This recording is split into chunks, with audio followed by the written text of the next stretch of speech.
Los equipos y programas de espacio virtual se vendían bien. Entre los compradores, los estudiantes de Historia y Ciencias Naturales resultaron beneficiados. Pero aumentaba la demanda de un amplio público que prefería su dosis de entretenimiento a largos paseos entre pirámides egipcias o flora y fauna amazónica. Se podía realizar viajes solitarios, en compañía o guiados. Sin embargo, muchos preferían disponer de un selector de opciones que aparecía con solo mover un dedo. El catálogo era nutrido, desde las adaptaciones de antiguas películas, en las que los protagonistas eran los propios usuarios. Se había pasado a la traslación de videojuegos que permitían combatir en el espacio o mantener amoríos con los símbolos encarnados de la época. Era como participar en un cómic o una historieta llenas de estímulos tan reales que no faltaron infartos cuando algunos fanáticos del terror usaron programas no recomendados por el Comité para la Defensa del Sistema Nervioso Débil. Las computadoras admitían los programas más absurdos y en esa atmósfera aparecieron piratas que, introduciendo virus virtuales, provocaron disociaciones de personalidad y accidentes psicosomáticos.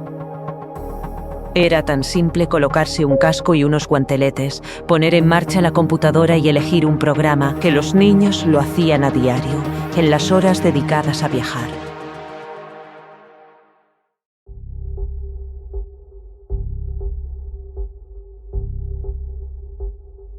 En la sección, todos usaban nombres de batalla. Era una práctica aséptica. Alpa organizaba el plan de trabajo y supervisaba el proyecto, coordinando actividades entre los miembros de un equipo que se había conformado a lo largo de años.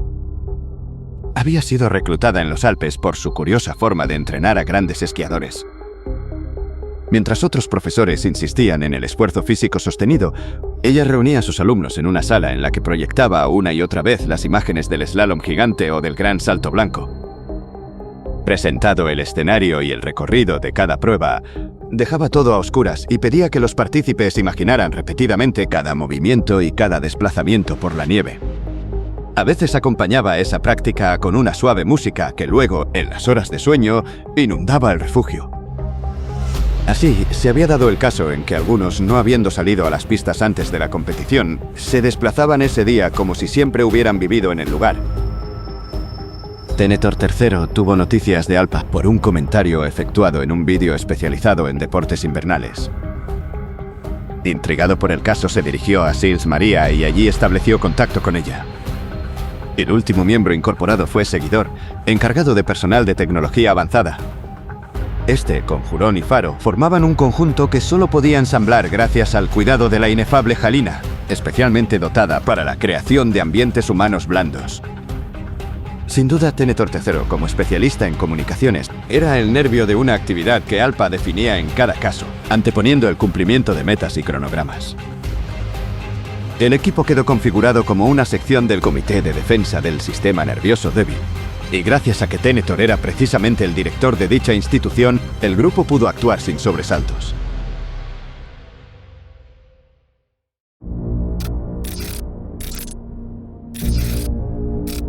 A fines del siglo XX, algunos científicos, encabezados por un oscuro funcionario de la UNESCO, habían llegado a la conclusión de que en pocas décadas el 85% de la población mundial sería analfabeta funcional.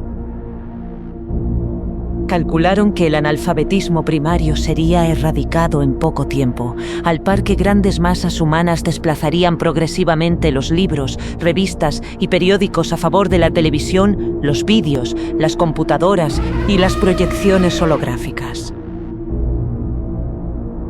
En sí, aquello no representaba un gran inconveniente, ya que la información seguiría fluyendo en mayor cantidad que en cualquier época y a una velocidad creciente.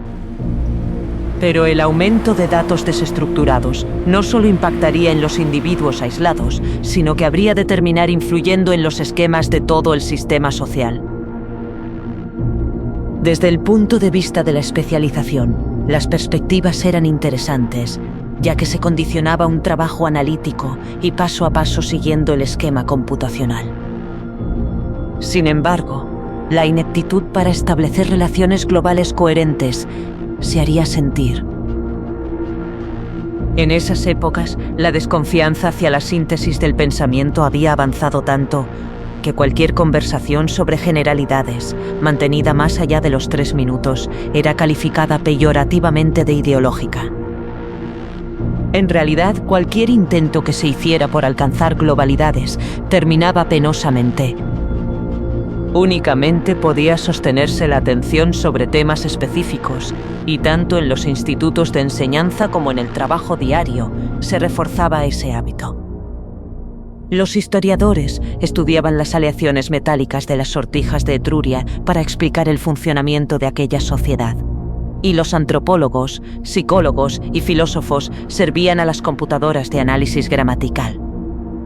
Tal era la externalidad y el formalismo puntual del pensar y del sentir que cada ciudadano vivía urdiendo como ser individual y original en algún detalle de su vestimenta. Mientras la medicina y el esparcimiento avanzaran, todo lo demás era secundario, tan secundario como el destino de aquellos pueblos y comunidades que degeneraban por no adaptarse al nuevo orden mundial, tan secundario como las vidas de las nuevas generaciones que se desangraban en una competencia vil, tratando de lograr su espejuelo de corta duración. Por lo demás, hacía décadas que se había esterilizado la capacidad para formular teorías científicas generales, y todo se reducía a la aplicación de tecnologías que, en apretado tropel, corrían en cualquier dirección. Así, el funcionario de UNESCO presentó un informe y solicitó ayuda para estudiar esa patología social y sus tendencias a mediano plazo. Inmediatamente se le destinó un importante presupuesto para la investigación, tal vez porque aquellos que decidían entendieron que ese esfuerzo habría de servir al perfeccionamiento de técnicas de eficiencia. Gracias a ese malentendido se pudo trabajar durante años. Finalmente, quedó constituido el comité como organismo paracultural habilitado para hacer difusión y dar recomendaciones a los países que, a través de las Naciones Unidas, sostenían a la UNESCO. Décadas después, desaparecida la UNESCO, el comité siguió funcionando sin saberse bien por quiénes era apoyado. De todas maneras, se caracterizó como una institución de bien público soportada mundialmente por particulares de buena voluntad. El comité produjo informes anuales que nadie consideró seriamente, pero más allá de esas actividades, enfiló sus investigaciones hacia el desarrollo de un modelo de comportamiento humano exento de las dificultades que se veía crecer a diario. Por entonces, el comité estaba de acuerdo en que un tipo de educación y de información desestructurada ya estaba bloqueando ciertas áreas cerebrales, provocando los primeros síntomas de una epidemia psíquica que sería incontrolable. El proyecto, según lo llamaron sus gestores, debía considerar la posibilidad de producir un antídoto capaz de desbloquear la actividad mental.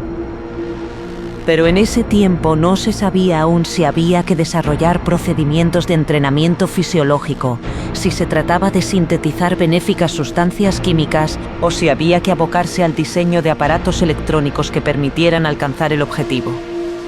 Lo cierto era que poco a poco se iban volcando millones de seres bloqueados a la actividad colectiva. Esos seres, cada vez más especializados y cada vez menos aptos para razonar sobre sus propias vidas, terminarían por dislocar a toda la sociedad que ya, sin meta alguna, se debatiría en el suicidio, la neurosis y el pesimismo creciente. Aquel oscuro funcionario, antes de morir, tomó el nombre de Tenetor I, dejando el proyecto en manos de sus colaboradores inmediatos.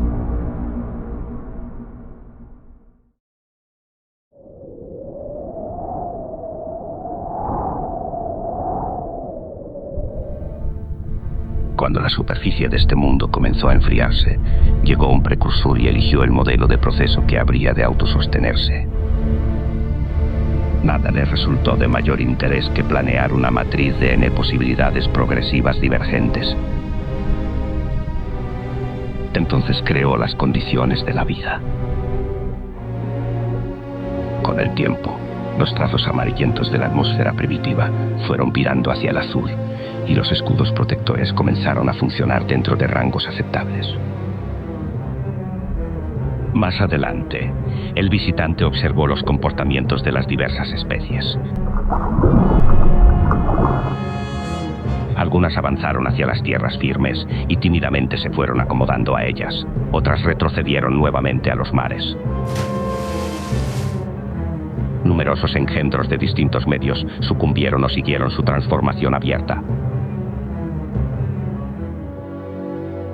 Y todo azar fue respetado hasta que al fin se irguió una criatura de medianas dimensiones animales capaz de ser absolutamente discente, apta para trasladar información y almacenar memoria fuera de su circuito inmediato. Este nuevo monstruo había seguido uno de los esquemas evolutivos adecuado al planeta azul. Un par de brazos, un par de ojos, un cerebro dividido en 2 hemisferios.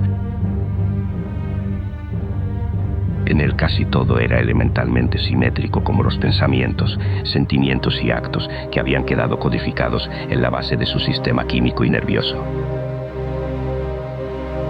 Aún llevaría algún tiempo la amplificación de su horizonte temporal y la formación de las capas de registro de su espacio interno.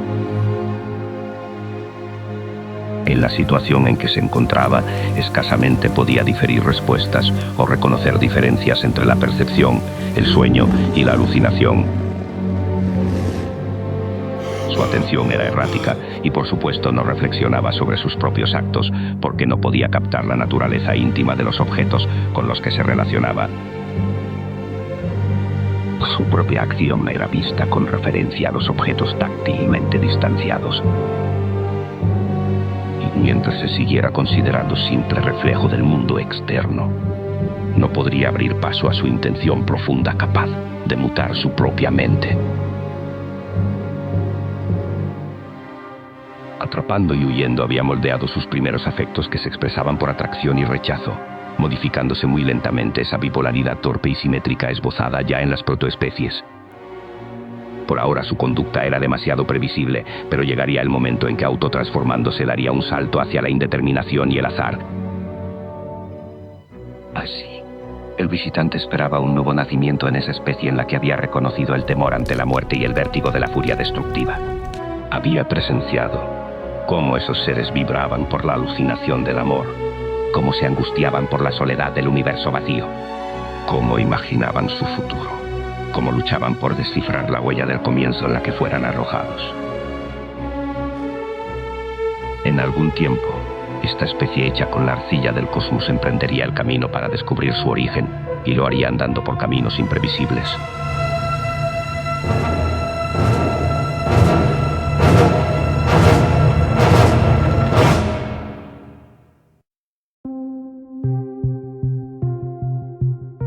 Ese día, Denethor III probaría el nuevo material suministrado por Seguidor. Se dirigió al recinto anecoico y al penetrar en él observó en medio de un ambiente vacío la reluciente camilla de pruebas. Con su ropa ajustada, casco, guantes y botas cortas, se sintió como un antiguo motociclista aluminizado. En un momento se acostó resueltamente, pero luego optó por otra postura, en la que el artefacto se le amoldó como un asiento muelle, ligeramente reclinado hacia atrás. Ahora vería cara a cara la naturaleza de un nuevo fenómeno sin las proyecciones de los programas artificiales. En todo caso, su cuerpo daría los pulsos y señales que poblarían un ambiente sin interferencias. Y, si todo funcionaba bien, vería traducido su espacio mental gracias a la tecnología del espacio virtual.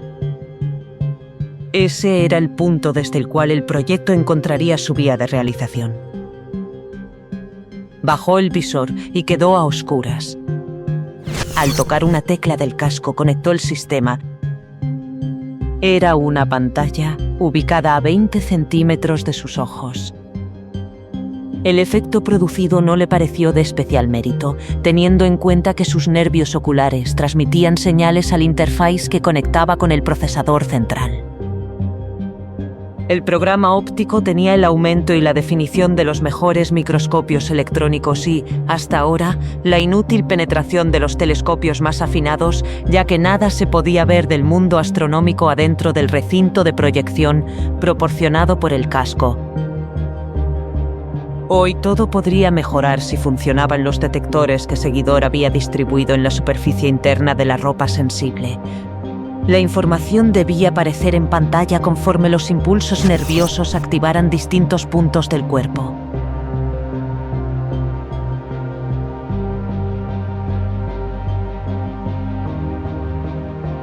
Tragó saliva y nuevamente los datos se sucedieron encolumnadamente.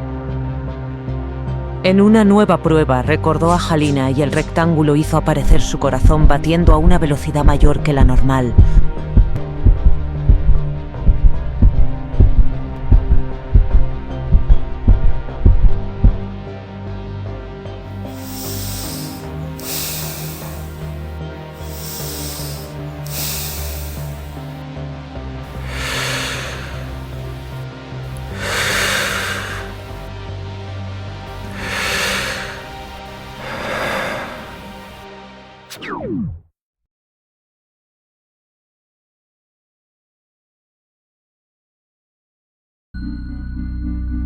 De esta suerte, se esforzó por sentir que avanzaba en los recodos materiales del espacio virtual. En el socavón en penumbra, la extrañeza comenzó a disiparse porque reconoció la vívida dimensión de las grutas horadadas en los montes, los olores húmedos que despiertan recuerdos de emociones placenteras, las resistencias de la piedra, las rugosidades y distancias objetales. Frente a él, apareció una silueta encapuchada. Pero pronto advirtió en el recuadro que tal imagen era la traducción de pequeños movimientos de los músculos de la lengua en la caverna de su boca. Al entornar sus ojos vio luces en derredor, pero comprendió que se trataba de simples descargas nerviosas amplificadas, estimulando a los músculos palpebrales. La ropa sensible detectaba bien los infinitesimales movimientos corporales que correspondían a las imágenes mentales. La situación, de todas maneras, era alucinante. El encapuchado ofreció un recipiente y él, tomándolo en sus manos, apuró el contenido que sintió pasar por su garganta con la misma realidad que tiene el agua fresca en la sequía del desierto. Entonces, estuvo en condiciones de atravesar la caverna y salir al espacio exterior.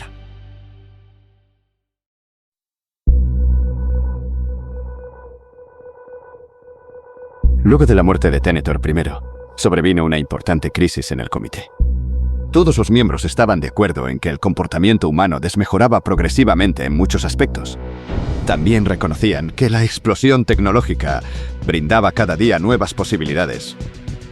Dos posturas chocaron en la interpretación de los hechos. Por una parte, los cientificistas explicaban que la reiteración de conductas sociales modificaba las áreas de trabajo cerebral de los conjuntos humanos. Esto generaba un tipo de sensibilidad y de percepción de los fenómenos. Por consiguiente, tanto los directores de las compañías como sus formadores de opinión iban orientando el proceso social de acuerdo a códigos en los que ellos se habían formado.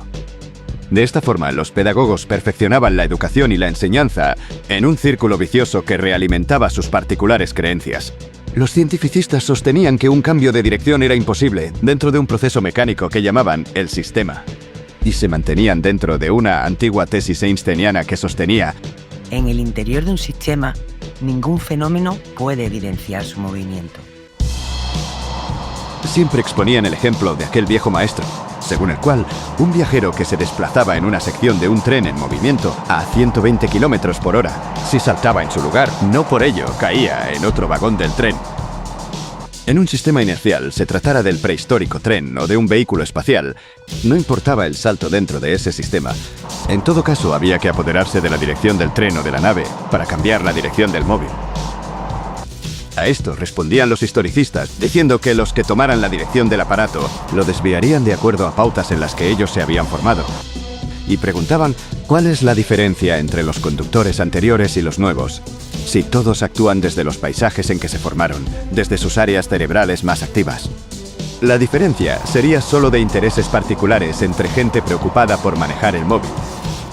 De acuerdo a eso, los historicistas apostaban a procesos más amplios, inspirándose en distintos momentos históricos en que, por razones de supervivencia, los seres vivos habían modificado sus hábitos y se habían transformado. pero también reconocían que muchas especies habían desaparecido por dificultades en su adaptación. Era una discusión de nunca acabar. En esa situación, se hizo cargo del Comité Tenetor II, elegido por su equidistancia entre las posturas en choque. Tenetor II orientó el proyecto hacia la investigación de las mejores producciones humanas, en la que tanto cientificistas como historicistas estaban de acuerdo. Puesto en la tarea, logró una inmensa recopilación de aquellos conocimientos científicos y artísticos que habían logrado una mejora en el proceso humano, capacitándolo para superar el dolor y el sufrimiento. Desde la dirección del comité dio un fuerte impulso a la selección del personal, que debía capacitar a las nuevas promociones en las ideas del proyecto. Fue una tarea ardua que acometió personalmente, detectando gente capaz de salir de las creencias y moldes establecidos en el sistema y que manejaban su vida en base a valores y conductas atípicas según el punto de vista aceptado por el eficientismo en boga.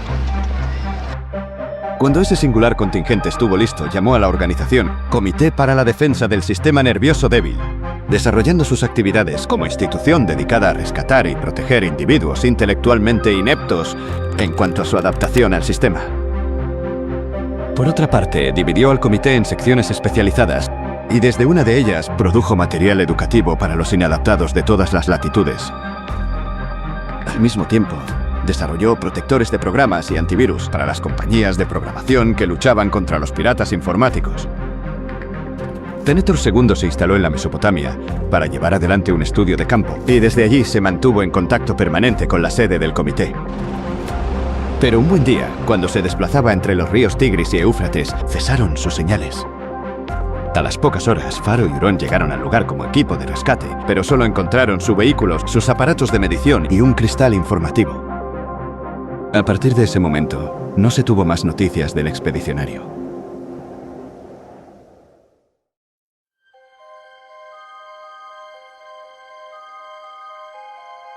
Tenetor III se detuvo en la caverna. Estaba en condiciones de salir al espacio exterior. ¿Qué espacio exterior?, se preguntó. Hubiera bastado con sacarse el casco para encontrarse sentado en el recinto anecoico. En esa duda recordó la desaparición de Tenetor II y la incoherente información que entregó el cristal al ser activado. Una holografía monótona en la que el expedicionario aparecía cantando en largo lamento. Eso era todo, pero también rememoró la voz de su maestro. Sintió los poemas que tanto tiempo atrás aquel hiciera ondear como brisa marina. Escuchó la música de cuerdas y el sonido de los sintetizadores. Vio los lienzos fosforescentes y las pinturas que crecían en las paredes de manganeso flexible. Rozó nuevamente con su piel las esculturas sensibles.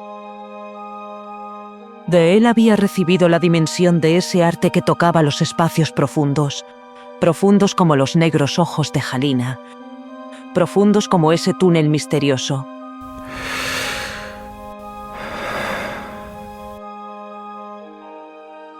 Entonces, Tenetor III asistió a la escena que la holografía había mostrado fragmentariamente. Allí estaba su predecesor cantando hacia la Mesopotamia. Oh Padre, trae de lo recóndito las letras sagradas. Acerca aquella fuente en la que siempre pude ver las ramas abiertas del futuro.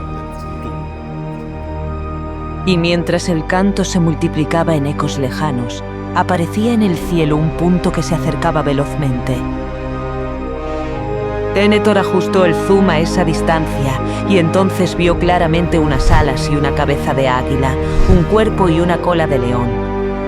Un vuelo de nave majestuoso, un metal vivo, un mito y una poesía en movimiento que reflejaba los haces del sol poniente.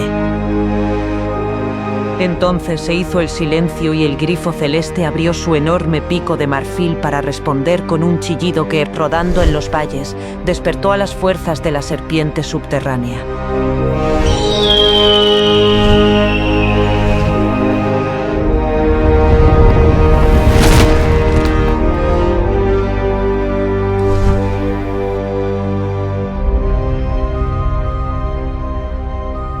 Pronto un jinete saltó ante el hombre que agradeció la esperada presencia de su padre.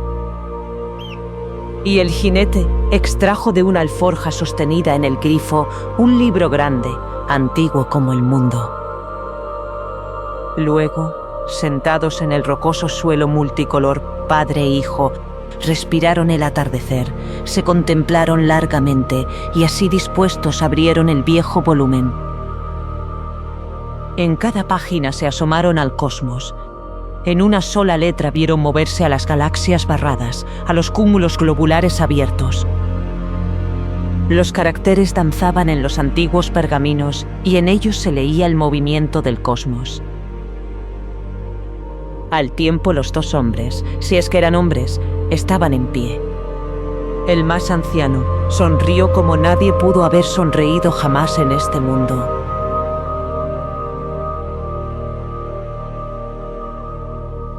En el corazón de Tenetor III se escucharon sus palabras. Una nueva especie se abrirá al universo. Nuestra visita ha terminado. Y nada más. Nada más. Ante los ojos de Tenetor estaban los ríos que, serpenteando en oro y plata, se convertían por momentos en las ramas arteriales y venosas que irrigaban su cuerpo. En el rectángulo del visor aparecían sus pulmones delatando el jadeo respiratorio, y esto le hizo comprender de dónde habían salido las batientes alas del grifo. Y en una zona de su memoria supo encontrar las imágenes míticas que había visto plasmadas con tanta realidad.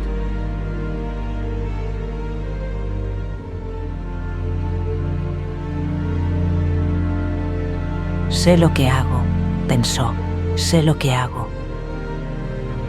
Pero esas palabras dichas para sí mismo retumbaron afuera, llegaron a sus oídos desde afuera. Al mirar la pared rocosa, escuchó frases referidas a ella. Estaba rompiendo la barrera de las menciones en que se mezclan los distintos sentidos. Tal vez por eso recordó aquel poema que recitaba su maestro. A noir, e blanc, e rouge, ouvert, au bleu, voyage. J'héridé quelques jours, vos naissances latentes. Luego vio una piedra que abría sus aristas como flores coloreadas y en ese calidoscopio advirtió que estaba rompiendo la barrera de la visión. Y traspasó cada sentido como hace el arte profundo cuando toca los límites del espacio de la existencia. Tiró hacia arriba su casco y se encontró en el cuarto anecoico. Pero no estaba solo. Por algún motivo, la sección en pleno estaba rodeándolo. Halina lo besó suavemente al tiempo que la impaciencia del conjunto se hizo sentir con fuerza. No diré nada. Fueron las escandalosas palabras de Tenetor. Pero luego explicó que se pondría de inmediato a elaborar un informe que no debía ser conocido por los demás hasta que cada uno hubiera hecho su parte. Así se dispuso que, uno tras otro, los miembros de la sección viajaran al espacio virtual puro. Al final se procesarían datos exentos de mutuas influencias y entonces sería el momento de iniciar las discusiones. Porque si ocurría que todos reconocieran el mismo paisaje en el espacio virtual puro, el proyecto podría realizarse. ¿Cómo llegaría a todo el mundo? Como ha llegado cualquier tecnología. Además, los canales de distribución estaban abiertos por esa red de gente excepcional que estaba más allá de la cáscara externa a que había sido reducido el ser humano. Ahora sabía que existía, que todos los otros existían, y que eso era lo primero en una larga escala de prioridades.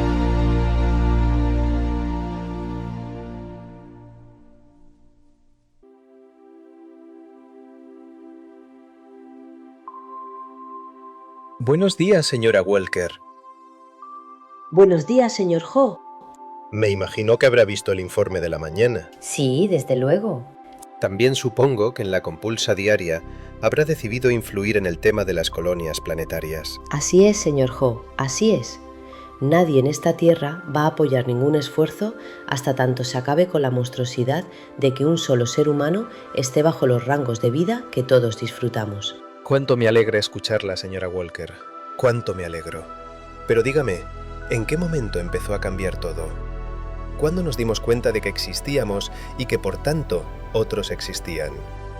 Ahora mismo yo sé que existo. ¡Qué estupidez! ¿No es cierto, señora Walker? No es ninguna estupidez. Yo existo porque usted existe y a la inversa. Esta es la realidad. Todo lo demás es una estupidez. Creo que los muchachos de... ¿cómo es que se llamaba? Algo así como la inteligencia torpe. El Comité para la Defensa del Sistema Nervioso Débil. Nadie los recuerda. Por eso les he dedicado un poema. Eso. Bueno, los muchachos se las arreglaron para poner las cosas en claro.